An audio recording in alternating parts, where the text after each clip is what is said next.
Chapter 8 Risa.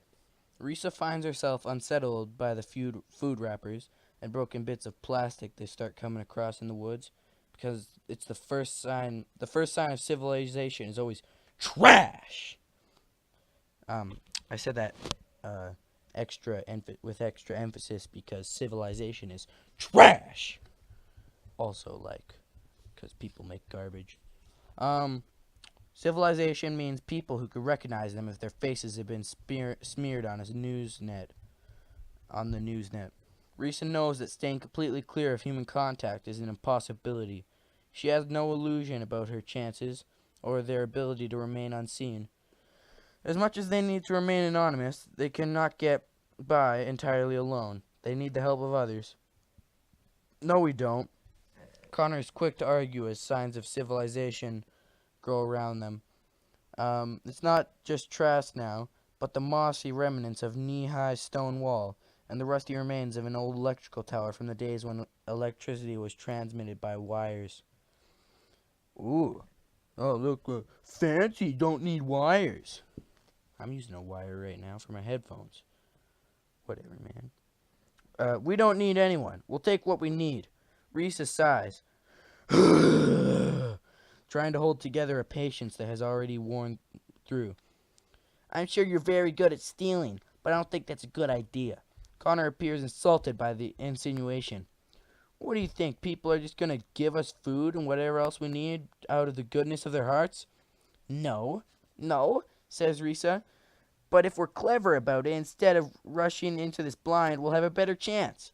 Her words are maybe just her intentionally condescending tone makes Connor storm off. Risa notices Lev watching the argument from a distance. If he's gonna run, thinks Risa, now's the time for him to do it, while Connor and I are busy fighting.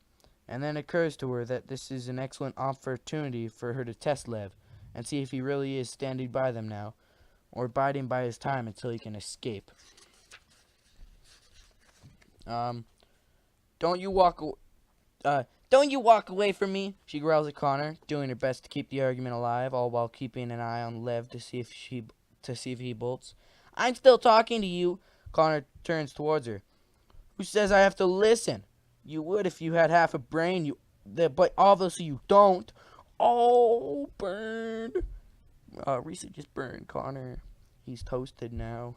Connor moves closer until he's deeper into her airspace, and then she likes anyone to get.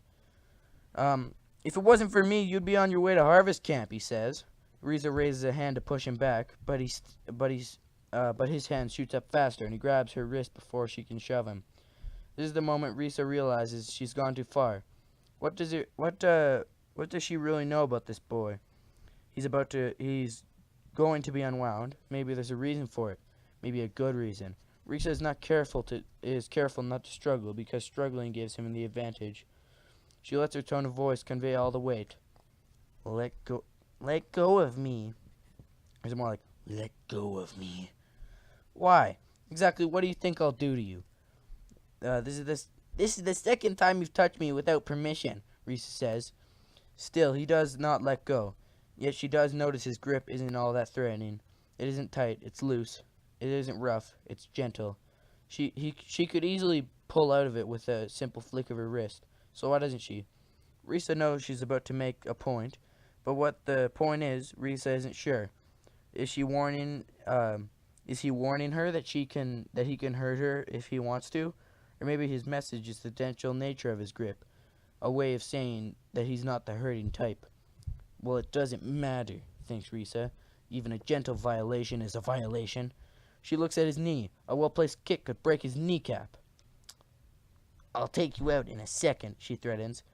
If he's concerned, he doesn't show it. I know. Somehow he also knows that she won't do it. That the first time was just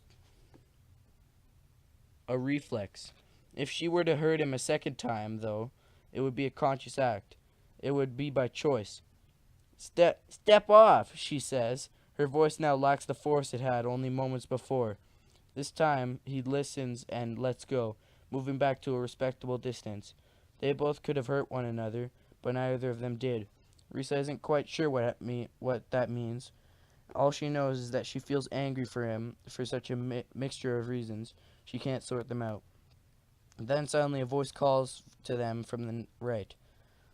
This is this is entertaining and all, but I don't think fighting is gonna help much. Oh, this is entertaining and all, but I don't think fighting is gonna help much. It's Lev. And Risa realizes that her little ruse has backfired. She had set out to test him with a fake argument, but the argument turned real. And the process, she completely forgot about Lev.